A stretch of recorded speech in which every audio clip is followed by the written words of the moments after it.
We haven't really tried out a kimono dress on this channel, so in this video we will be making one. Welcome and welcome back to Olives. If you are new here, hi, my name is Olivia. Do keep on watching and let's get right into this video. These are the materials I'll be needing, and this is 2 yards of Ankara. I also need these buttons to just spice it up a bit. So I'm going to fold the material into 2 equal parts first, and then I'll fold it into 4 equal parts. So I'm going to mark 1 inch down to start. That's the starting point.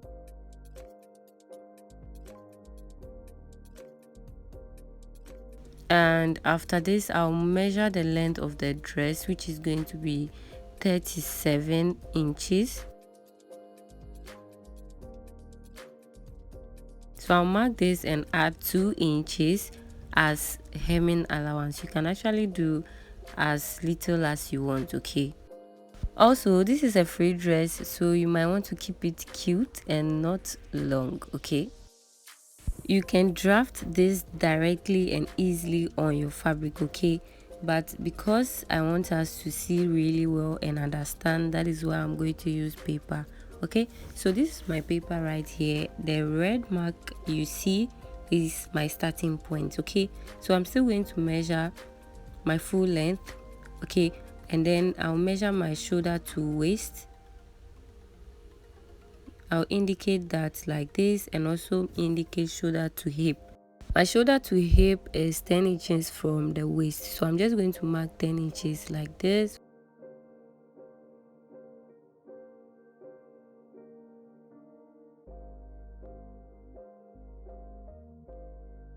I'm going to use a neck width of 4 inches. Now we should note the shoulder measurement, that is across back. Half of the one I'm working with is 7, okay?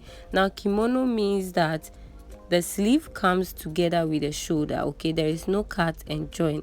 So right after half of the across back, I'll measure 7 inches, which will be the length of the sleeve, and also 1 inch for hemming allowance, okay? So right now yours might differ from what I have if your shoulder width or your across back is different and your desired length is also different, okay? So I have a total of 15 inches. That's from the center to this side.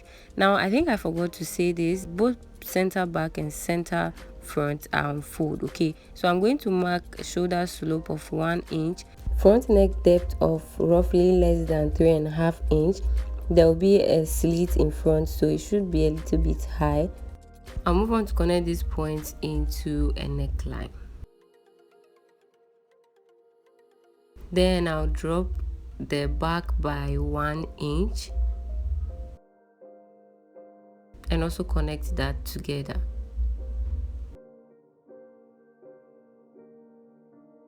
With this 1 inch shoulder slope, I'll connect it to the neck width just like this. I'll directly add ½ inch joining allowance to the shoulder.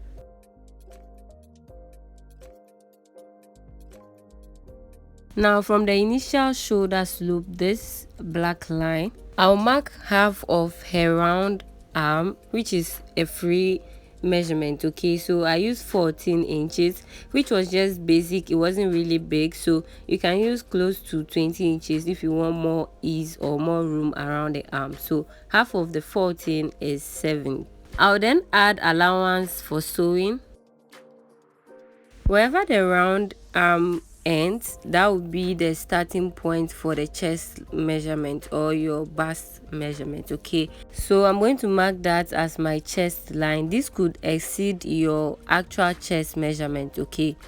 So from there, from the center front, I'm going to mark quarter of her bust, which is 8.5, and I'm going to add extra ease of 1.5 inch and also 1 inch for sewing allowance, okay? Now if you want this to be really free on you, very free, you can use 2 inches to 3 inches ease, okay?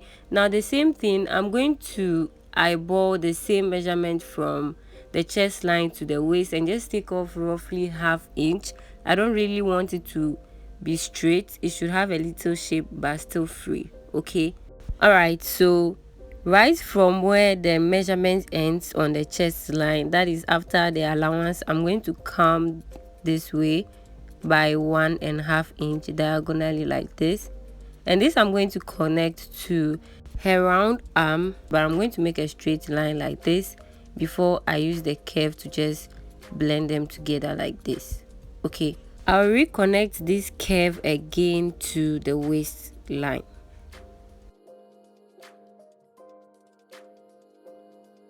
To cross check the waist, I'm going to measure quarter of her waist, and then I'll locate 1½ inch east, and I have roughly 1 inch, which is okay.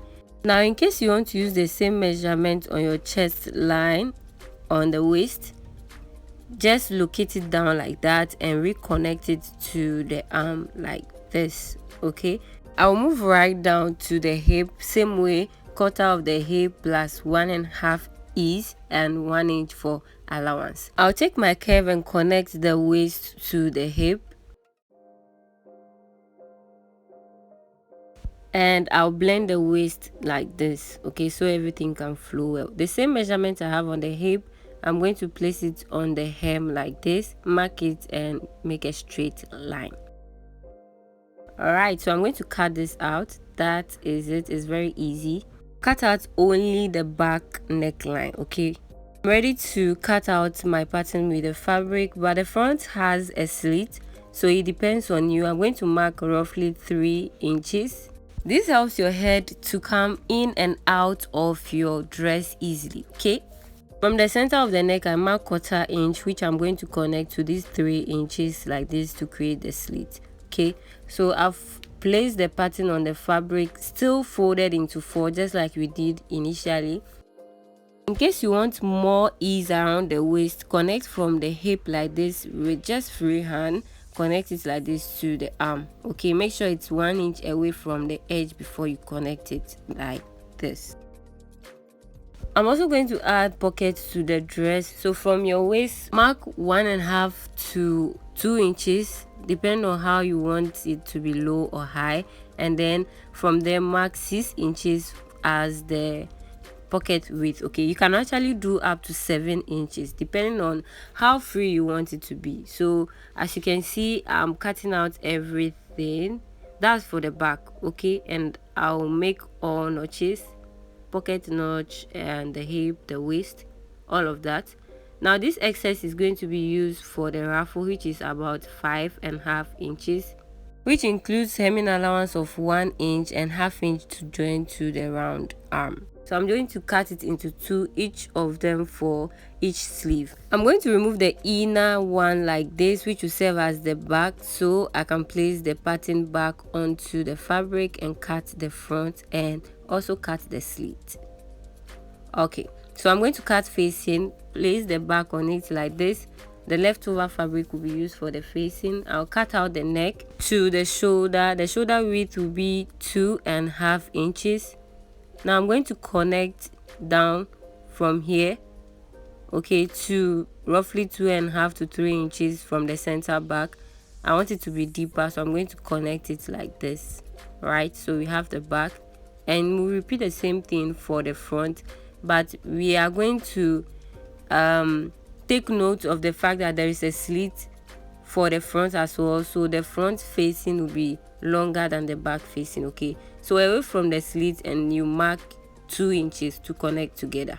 Okay, so I've also done the same thing for the front, and I cut out violin or stiff to iron onto it. Okay, also for the pocket width is 6 inches. Right, the mark I've made, I'll mark 7 inches. The 1 inch extra will be for allowance, and I'm going to curve it in a form of a pocket freehand like this. Also, you can open your fingers like this and make sure it's enough for you, and then curve it just as you see. Okay, I've already cut out my 2 for each side. Okay, so with the right size of the pocket facing the right size of your fabric, you pin from the notch. That is why it's important to notch.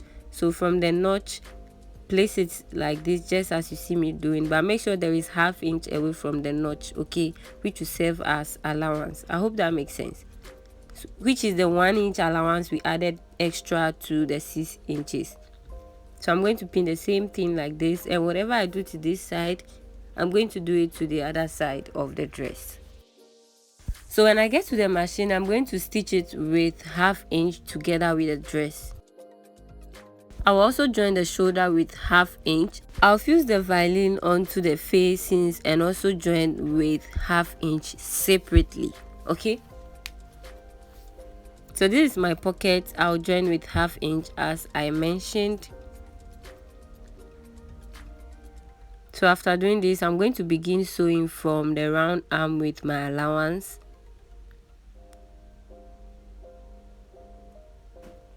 And when I get to the pocket, I'll pin it together and align it nicely. Sew it down like this, pivot and curve to the pocket, sew the pocket as well, and continue down to the hem.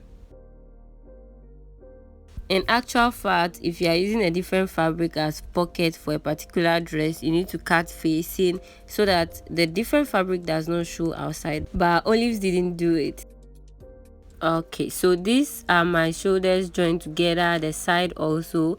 I've also joined the shoulders of the facing, now ready to fix.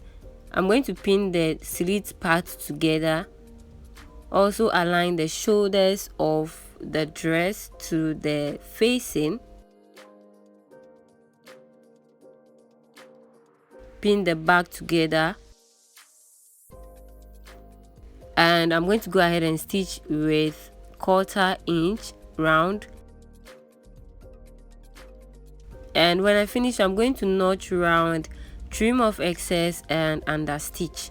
I've also hemmed the lower part of this that I'm going to use for the ruffle. I joined it together with ½ inch and I'm going to pleat it round.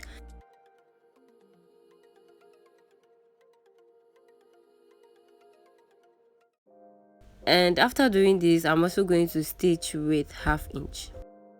I'll repeat the same process for this other side. The last part will be hemming the lower part. Actually guys, I wanted the dress to be shorter and nicer on her, so I trimmed off part, I think about 1 inch, and re-hemmed it, so I had a total length of 36 inches. So I'll finally move on to stitch everything together and we'll see the final result.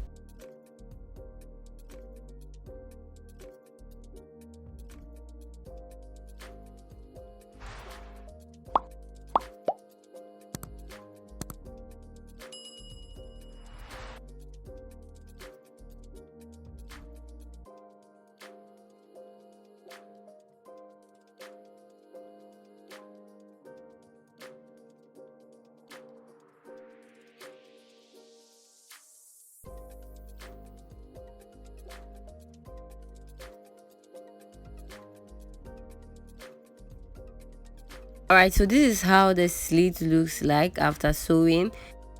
And I'm going to fold in the facing like this and tack the facing onto the shoulder.